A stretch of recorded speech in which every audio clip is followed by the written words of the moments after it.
We've scored points in every race so far this season with Haas, but that's going to come at a hefty price.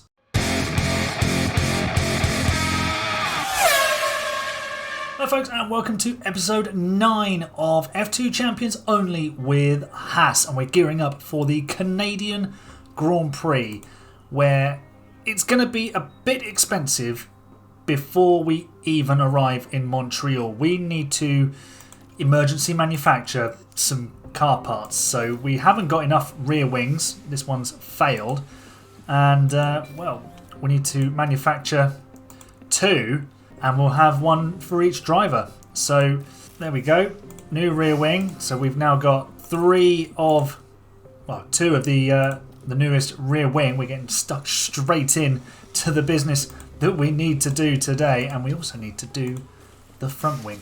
And as you can see here, we've actually got a new design, so we might as well emergency manufacture a couple of those. So already we've just spent about $4 million just on new car parts. And this is the problem we're butting up against with Haas.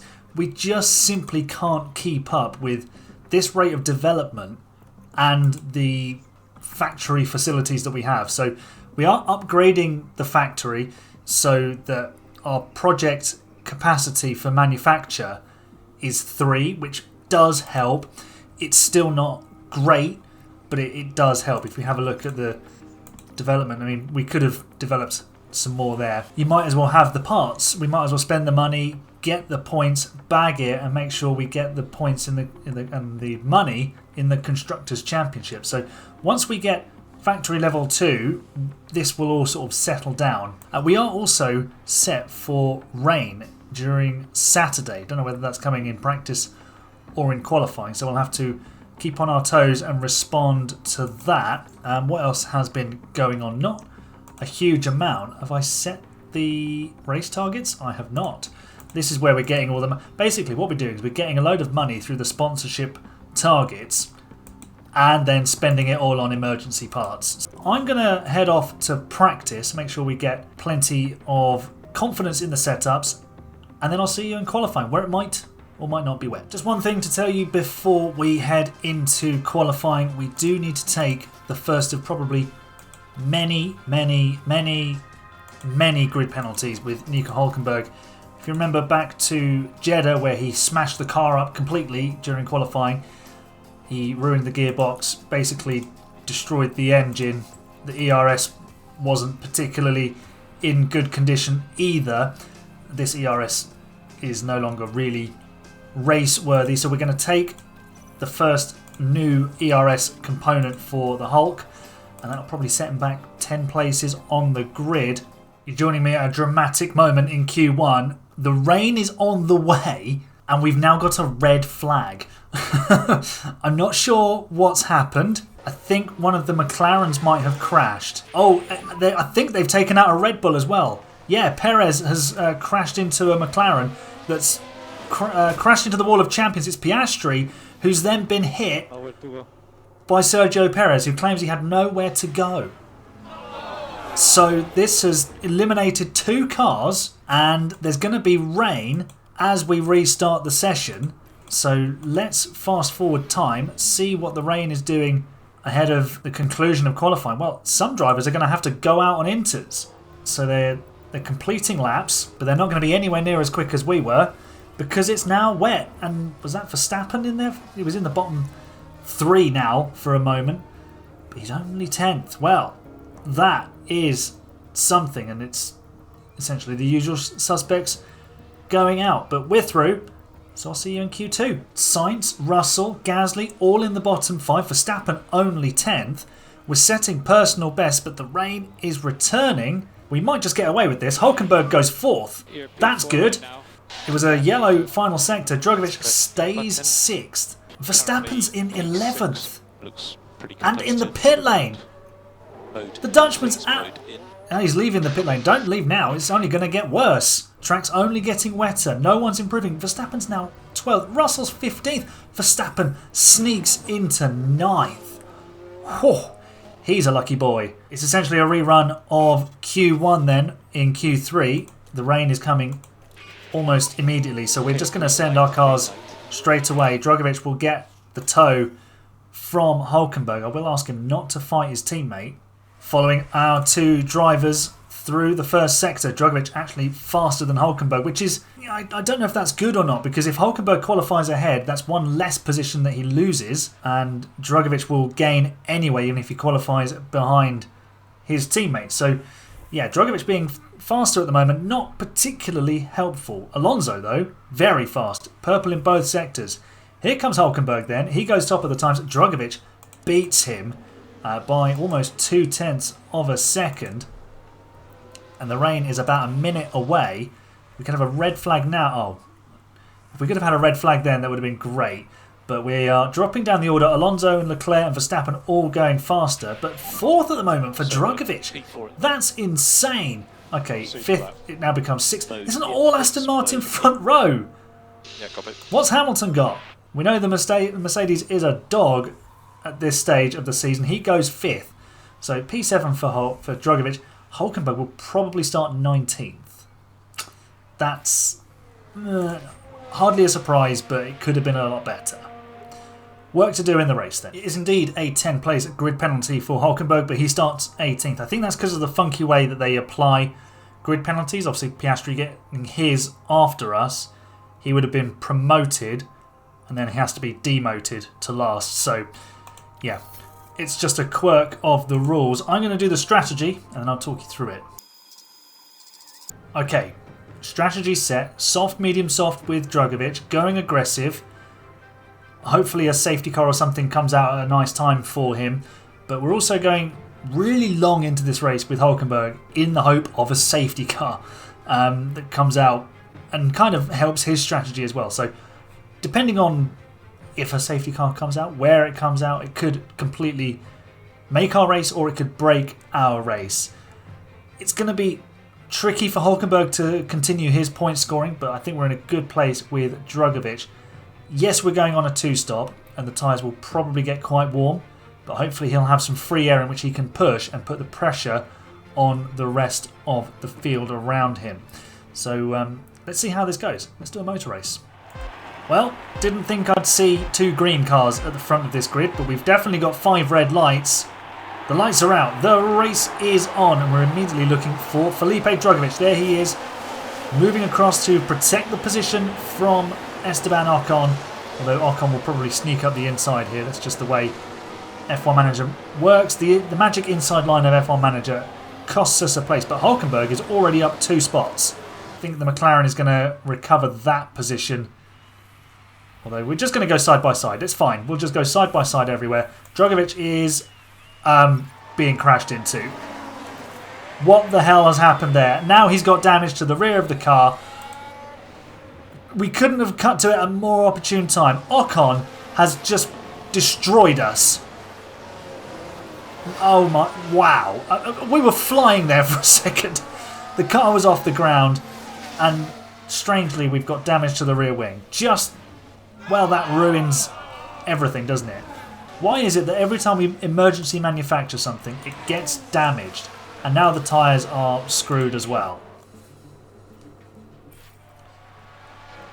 And Drugovich is floating again. He's off the track. He's crashed again at the same corner. It's George Russell who's decided to wipe us out this time. Oh, where... What on earth is going on here? I've never seen crashes there. I've never seen the cars do that. The camera work is awful there.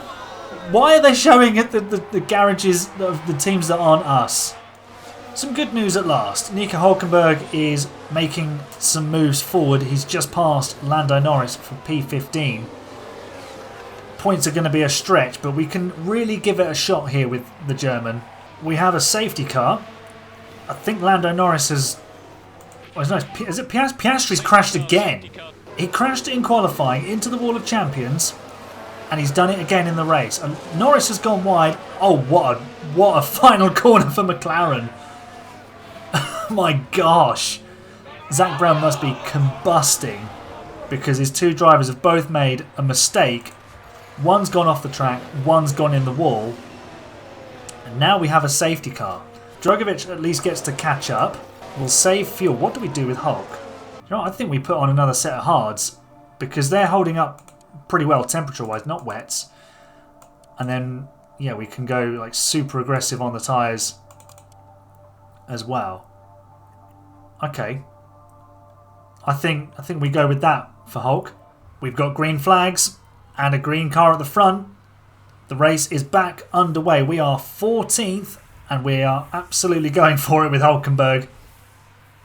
We're behind Ocon. Is it? No, it's Gasly, sorry. And we've got a couple of fast cars ahead, but a lot of traffic. Sonoda, Albon, Bottas out of position really. So this could get scrappy. Verstappen's just taken the lead and we need to start making some progress because there's points to be had here and we really do want some. Let's put it that way. Hulkenberg's just moved up to 13th. Around the outside of Sonoda. That was almost contact. And takes the inside line for turn 2. Lovely stuff. But we are now going to actually call it a day with Felipe Drugovich. He's already 3.5 seconds behind Sargent. There's no point putting the mileage on the engine. So we're just going to retire the Brazilian from this race. The car is damaged. Just take it steadily. The safety car gave us a chance to catch back up and see if he had enough pace, but he doesn't. There's no point stressing the engine because we'll just get nothing for it. There's not enough attrition in F1 Manager races to get him close to the points. So we can now focus all of our attention on Nico Hulkenberg and see if we can carry on this point scoring streak that we've been on. Another position gained for Hulkenberg, another one round the outside of turn 1 that becomes the inside for turn 2. That's Pierre Gasly we've just overtaken, and that's Bottas and Albon ahead. So we are now 12th and on the cusp of points. So let's have a look at the action on the track. And Hulk is really starting to go well. These hard tyres are holding up really nicely. 40 degrees track temperature. Hard tyres are the one to be on, and Hulkenberg is absolutely proving that point. This is just lovely. We're going to ease our way into the points. Bear in mind, he was towards the back of the grid, and now he's 10th. Safety car has helped, but I think the progress we were making to begin with, this was inevitable. So the safety car's really only just given us a fresh set of tyres to carry on making the progress with. Well, it was all going so well, but now Hulkenberg is locked up as well. He was under no pressure. I was just monitoring the lap times against the Mercedes and we were catching them, but now we're not. Hulkenberg has crashed. Well, not crashed, he's gone off. He's ruined the tyres. And now Gasly's right on his tail. We've got a virtual safety car and a red flag! It's a red flag. Where's that come from? Who's out of the race? Perez has... Perez, who got wiped out by Piastri in qualifying. Oh dear. Esteban Ocon. Ocon wasn't involved in that really. He was just an innocent bystander. Perez, because they were side by side, he went wide. And that was that. Okay, well, this throws a real complication into our strategy. Mediums won't quite make it. Although I think that was on aggressive, so the mediums should make it. Let's go with the mediums. We'll be promoted to P9. Wonder if Ocon will get a penalty for that, because the game does do some funky penalty dishing outs. Ferrari and Red Bull have managed to work their way to the front. Here we go again then. This crazy race. The 5 red lights are out. The race is on. And we are back with the Mercedes cars. So what's everyone gone on to? Oh my word, everyone's gone on to softs. They've all committed to another stop. Okay. That's kind of useful because we will have tyres that won't get quite so hot. Track temperature now 41.5 degrees. Their tyres will melt, they'll stop. We can stop as well for softs. And we might be in a really good position here. Russell now behind us. Let's watch this overtake again. Gets the exit out of turn 7. No DRS, just pure speed, pure traction. We're now 7th. We've passed Lewis Hamilton. It's a carbon copy of our pass on Lewis Hamilton, on George Russell. just muscling his way through. The softs must be getting really hot. We might be able to finish ahead of Ocon. Ocon started in the top 10.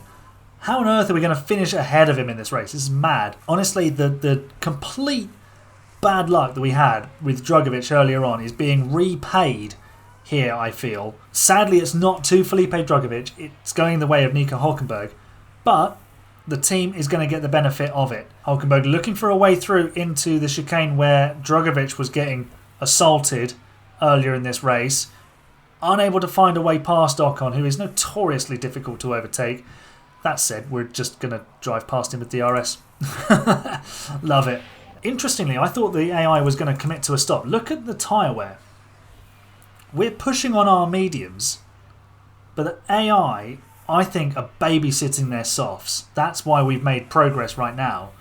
So Ocon's going to come back through. We might as well sit with him. Just look after our tyre temperatures and hang in there until the closing laps of this race. 46.2 degrees track temperature. No wonder they're looking after those softs. So I think we're in a good position here. If we just look after our mediums, we should be able to push on our tyres towards the end of the race for a little bit longer. At least in theory. However, if they're looking after their tyres, they're still going to give them good performance. As you can see here by Ocon re-overtaking us. They've just been swapping positions, Ocon and Hülkenberg. Although Hamilton's now decided to get in on the act and demote us to P8. Although if we just sit in this train, we should be fine. Start of lap 60 then. We have fallen to P10. The two Mercedes cars have pulled away and that group of 5 has been broken up.